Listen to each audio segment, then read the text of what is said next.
Hey guys, and welcome back to another Wild Rift video. My name is Nathan Ng, and today we'll be taking a look at how you can counter the meta for patch 2.1a.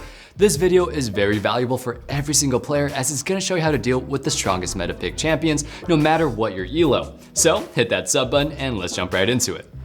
With the release of Xayah and Rakan mixed with the insane buffs to Xayah, the Dragon Lane meta shifted quite a bit. In comparison to the other ADCs, Xayah's playstyle is rather unique. After using a spell, her upcoming attack shoots feathers through the targets, and those remain on the ground for a few seconds. On demand, Xayah may cast Blade Caller to recall these feathers to her current position. If the enemy is hit by 3 or more feathers at once, they'll get rooted. Keep in mind, hitting more feathers equals dealing more damage. Consequently, Xayah forces her opponents to move in specific ways in order to avoid being rooted by her Blade Caller. However, even in an isolated 1v1, Xayah's deadly plumage provides her additional damage and attack speed to deal with her opposition. So, we need someone with good movement and a lot of damage to deal with Xayah. What champion comes to mind that runs really fast and deals an enormous amount of damage? That's right, the glorious Executioner, Draven. Spinning axes provide him with the damage that he needs to deal to anyone, and Blood Rush allows him to run anybody down, potentially even your own team. You don't want to run down in your own game, but sometimes it happens. Draven's goal on lane is just to brutalize the enemy over and over again thanks to his overtuned base stats. Ideally though, Draven wants to stack up his Adoration passive by catching axes or killing units. Cashing in as Draven gains you 50 extra gold per champion kill and 4 per stack of Adoration that you have. Make sure your teammates are aware of your stack count and coordinate a play that allows you to cash in. The amounts of gold that you'll get will help you snowball the game with ease as you're going to be ending up one-shotting people. Trust me, you'll love that. Another Dragon Lane pick that was flying under the radar for way too long is Jinx. Thanks to the release of Lulu, she's gained more stage time than before. Even with this recent nerf to Lulu, you should still try out their synergy. It is quite insane how much damage Jinx can pull out with the Lulu support. Anyway, back to Jinx as a champion. She is a rather immobile traditional marksman. Her unique trademark is her immense auto attack range with rockets paired with her passive ability, Get Excited. Once you get a kill as Jinx in a team fight, you're most likely going to speed through the fight and murder anybody in your way. For laning, she usually goes for a quick rocket launcher attack, utilizing the range of Fishbones whenever the enemy tries to go for some last hits. And that's not all. Fishbones deals AoE damage around the target that was struck, making it easier for Jinx to push waves. As a result, we need to look for a champion that can match her poke, while also being able to hold her down. Ashe comes to mind here. With that pick, we're able to shoot volley after volley at her, making sure that she's not getting too much of a lead. In fights, we're trying to capitalize on the fact that Jinx is rather immobile before getting excited. Every slow hit might make the difference, and any opening that you might find can be used to shoot an enchanted arrow towards her. Nonetheless, don't forget that you're not forced to brutally stomp the lane. Slowly scaling up is enough. Although you're not in need of many kills, do not slack around. Pay attention to that map and look for any openings to use that ultimate of yours. Before we get into more details about the next meta pick, make sure you join our Wild Rift Discord in the comments down below. We have a great community that is always happy to welcome new members. Oh, and don't forget to hit that like and subscribe button if you don't want to miss out anything Wild Rift ever again.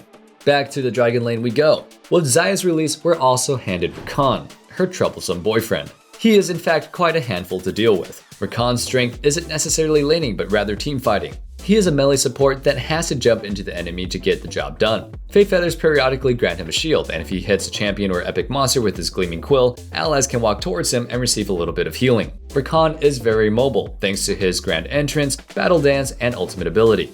Inside of a fight, it is very important to sequence these abilities properly to gain the maximum value. Picture this, rather than just using Grand Entrance to jump on one enemy, you may cast your ultimate to gain a burst of movement speed. Now you're going to use this movement speed to clump up most of the champions to close proximity. Then you're going to knock them up with Grand Entrance. This way, you're maximizing the crowd control of your champion while also giving your team an easy way in. How do you deal with Rakan though? We want to look at champions that can disrupt his ability to go in. There are 2 champions that come to mind here. On one hand, we have Alistar. The cow can interrupt any engage that Rakan might think of by just headbutting the guy away. On the flip side, Rakan cannot really deal with Alistar jumping onto him apart from running away. You've probably already seen enough Alistar gameplay already just to guess how this looks like, so we got a special treat for you here.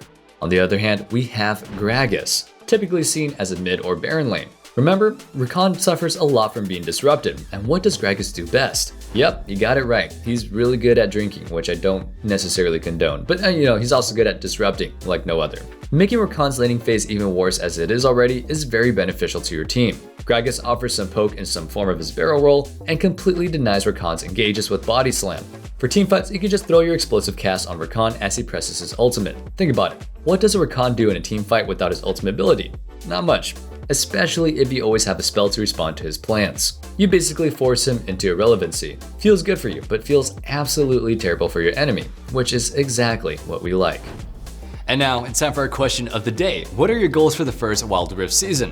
Do you want to hit a specific rank, or do you just play for enjoyment? I want to hit Diamond as fast as possible and then see how far I can go after. Let us know what yours are in the comments down below. Next on the list is a champion that is constantly rising in popularity, Ahri. The nine-tailed fox is a very mobile assassin-like mage on the middle lane. She has decent wave clear and is very hard to gank. Foxfire grants her an enormous burst of movement speed, which she can use to just run away if required. If running away isn't enough, then her charm can cancel most engages. However, if she still can't get away, then you might just use your ultimate to dash around, just 3 times. Seems like being quite hard to catch is one of Ahri's main themes, which is ironic because she's quite the catch. I mean, wouldn't you if she was real? I don't know, I just find her quite charming. Sorry, this is getting really weird. Moving on.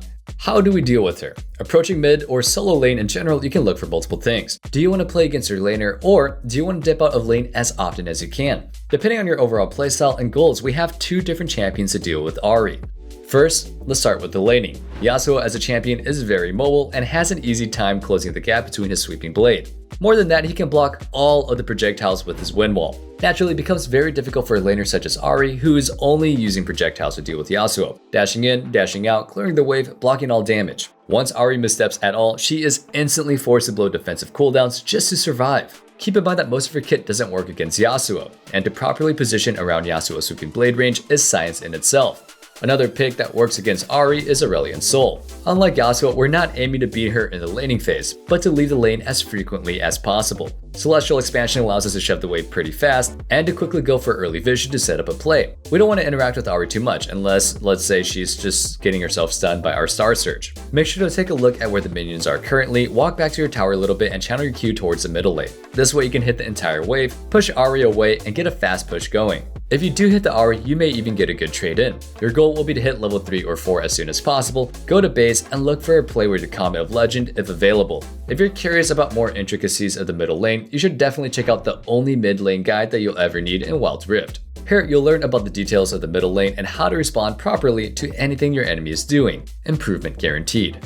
Rock solid champions incoming. Next up is a champion that is primarily played in the Baron lane. Malphite, the Shard of Monolith, is a very easy to pilot tank. His passive grants him a lot of tankiness in lane, while his Seismic Shard is a nightmare to deal with for opponents. Thunderclap's passive grants him armor. In addition to that armor, his spell Ground Slam also reduces the enemy's attack speed. When you think about this, any physical damage dealer might have a very difficult time when facing Malphite. His goal in lane is rather simple, throwing seismic shards at people and annoying them until they mess up. The pick itself isn't meant to dominate lane, but to stonewall it until teamfighting starts. In those teamfighting scenarios, he shines with his ultimate ability, knocking up high priority targets. His lockdown allows his team to swiftly take care of the CC'd enemies. Kind of unconventional but highly effective is Akali against Malphite. Thanks to fleet footwork, her sustain in lane is almost criminal. But here's a real kicker. Akali deals a lot of magical damage and a little bit of physical damage.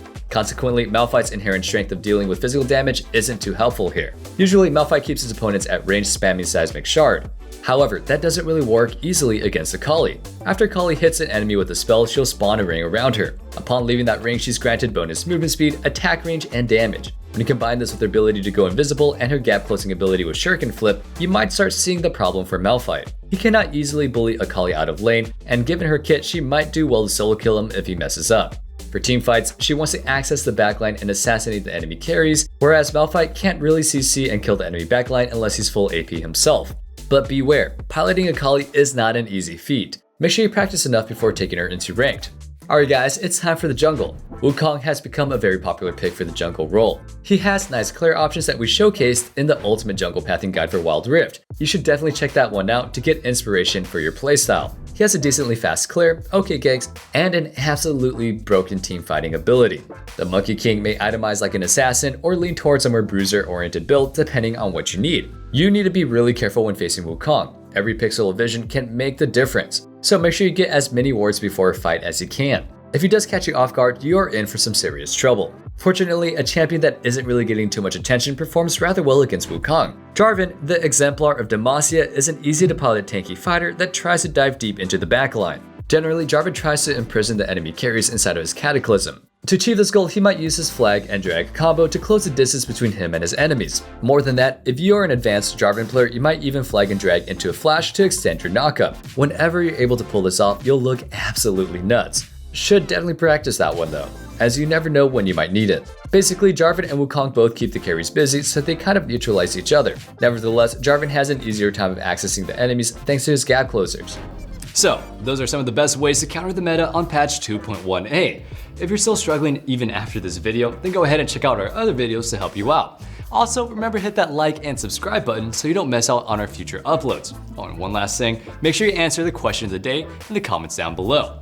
Hope all is well, stay safe, stay healthy, and have a wonderful day. Peace. Yeah! Ooh!